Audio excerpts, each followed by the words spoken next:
Hi everyone, welcome to a new video. In this one, I'm going to be speaking about what I've done from personal experiences to succeed in my career as a consultant and remain optimistic. If you're interested in learning from my personal experience, definitely keep on watching. Now, a lot of people have said that consulting is hard, fast-paced, very demanding, and to be fair, they're actually not lying. But I believe there are certain principles you could apply if you want to break into consulting, or if you're a consultant now, that could help you thrive and succeed regardless of how demanding it might be. Now, the first thing is understanding yourself. And I think this is very important because for you to position yourself to be successful, regardless of consulting or not, you need to clearly identify what are your strengths, what are your weaknesses, and what are the areas you still need to work on. Personally, for me, I identified my strengths to be, communication, for example, is one thing I'm good at. I'm very good at, organizing my words clearly and ensuring I convey it in a very clear and succinct manner. Now, I know that. I also identified areas I wasn't as good at. So, for example, quantitative analysis is not necessarily my strongest point, but I'm aware of it, and so I can position myself to continuously develop in that area, right? To succeed in any career, one thing you need to do is you need to clearly identify what exactly am I good at?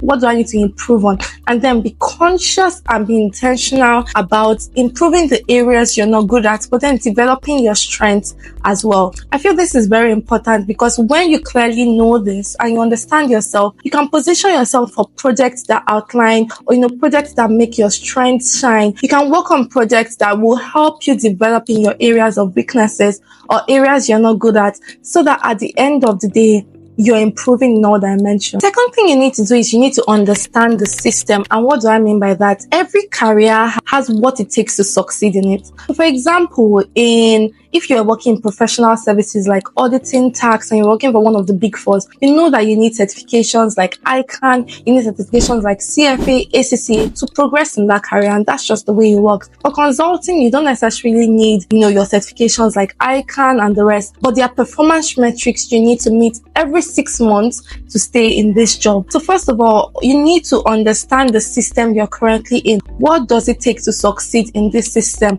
What exactly is required of you in terms of performance? What exactly is required of you during your appraisals to ensure that you're on track? Now, a mistake I made very early on in my career is I was aware of, this performance metrics and whatnot, but I wasn't intentional about making sure I was always above the bar. And so you would see me behave like a desk in some ways, and then I think it affected my career in some way at the early point, but over time I've been able to work on that. So make sure you're not making the same mistake like I did. You need to be aware. Ask yourself this question: what is required of me to perform well, above average? What does excellent look like for me in whatever career you are in? I need to make sure you know the specific numbers. If there is a number like a grading system, you need to know what number is average and what is excellent, and then aim for excellence. Because if you don't do this, then you just see that, you're going to work every day, you're living your life, but then you're not owning your career and consciously developing in a way that would always give you excellent scores. The third thing I would say on how to succeed in your career, how to succeed in consulting, how I've done it is you need to have a good person that can stand for you. I know some people will call it you need to have a mentor, you need to have a sponsor. All these things, I believe, whichever word you want to frame it, I think is very important. A personal experiences, there was a point in my career, like I mentioned, where I was just going through a tough time, and I even thought that, God was leading me to leave my job. It was that serious. And there was just this one person that came to say, Faith, I know you can do this. Now, here are the mistakes you are making. Here is a way you can correct it. And this person saw the good in me, even when at that point in time I couldn't really see the good in myself. So it's always good to have that one person that, can be this sounding board. Now, this person can be in your company, but it's not compulsory. The person can be outside of your company. The person can even be outside of your career field or industry. But you want to make sure that there's this one person that can continuously be the sounding board, be the one that brings you good advice, even in days where you don't necessarily feel like it. And what this will help you with is, number one, it helps you from making hasty decisions you've not necessarily thought through.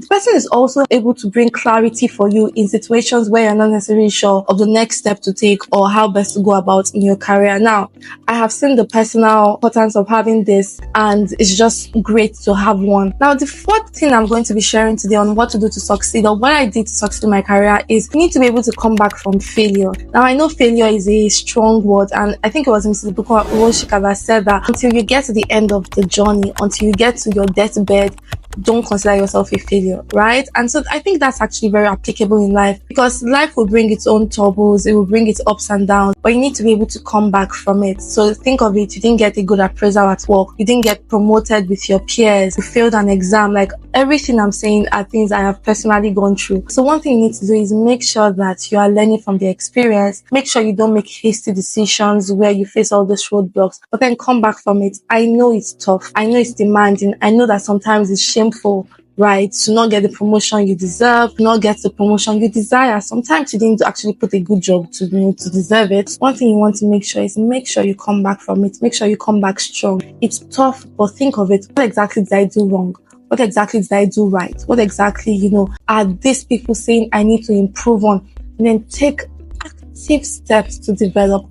Take active steps to work on this failure, or to work on these areas of weaknesses, or whatever it is, people have called it. One thing I personally did is the time where, it was looking like I wasn't performing in a particular metric or particular indicator that they were using to appraise me at work. One thing I would do whenever I join a new project is, actively communicate to say, in my last feedback from, the CD board, one thing I heard is I wasn't good at this.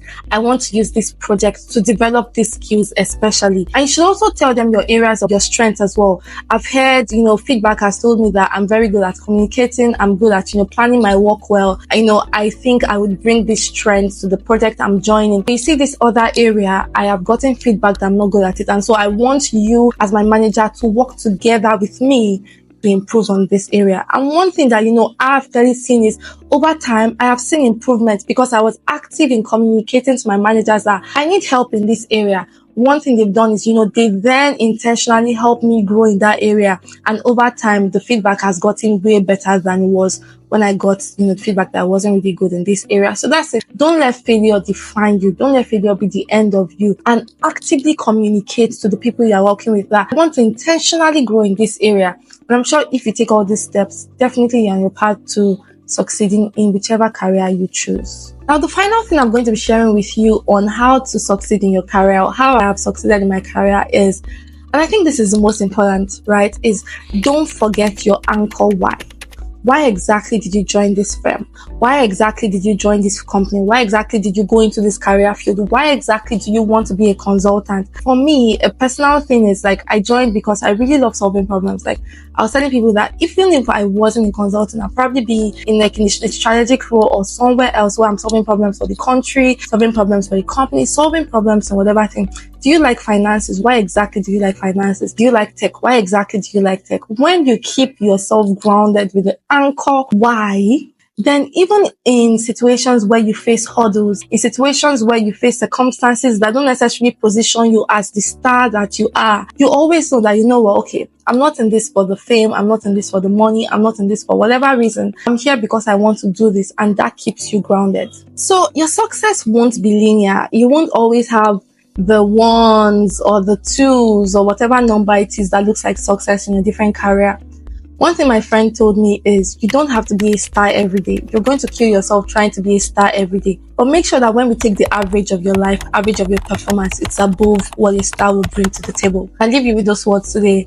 Succeeding in whatever career you want to doesn't mean that you won't face challenges. Like, it's going to be difficult sometimes. It's going to be very easy for sometimes. But make sure that you keep all of these things I've told you today at the back of your mind. Have someone that is speaking for you. Don't forget your anchor why. Know what performance is expected of you in your career. Know what good looks like, and then always ensure that you are taking a step every day to be a better version of yourself. One thing I've done is I have created a link, a survey to understand what you would like to learn from all these videos you're watching. The link is in the description box below. Please fill the form. Let me know what specific questions you'd like me to answer in the videos I'm making, and I'll be sure to do that. Thank you so much for watching. Don't forget to like, share, comment, subscribe, and I'll see you in the next video.